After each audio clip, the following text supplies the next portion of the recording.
Bom, eu acho, primeiro, assim, ó, é lamentável, vereador Lucas, eu estava ali numa situação também resolvendo ali fora, mas essa situação que atacam as mulheres.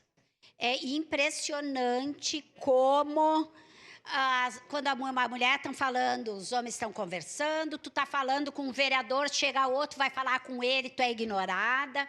Notem, observem, eu conversei isso com o vereador Lucas várias vezes, no intuito de ajudar até, porque assim como o racismo é uma coisa estrutural, não estou falando da sua função, mas a gente tem conversado enquanto bancada, o machismo é muito estrutural, muito orgânico e lamentável, sabe? Então, eu sei que é difícil defender esse governo. Eu até comentei outro dia com uma vereadora que não se elegeu, eu disse, olha, lamentavelmente os líderes do governo na outra legislatura, nenhum deles se elegeram, vereadores líderes de governo, o desgaste é grande.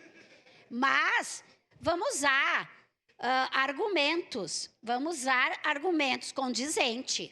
Acho que tem argumentos de ambos os lados, acho que não precisa apelar para esse tipo de coisa.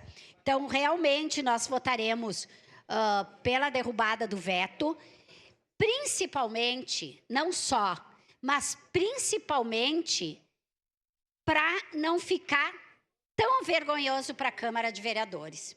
Eu acho, assim, nessas alturas, ainda bem que eu não tenho compromisso com as coisas que não dá para ser defendida.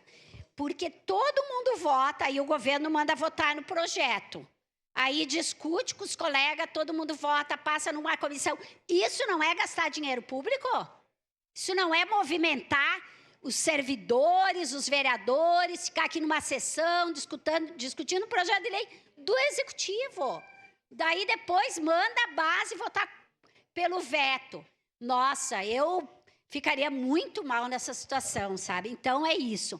Quem defende a coerência, quem defende a separação de poderes e quem defende a Codeca tem que derrubar esse veto.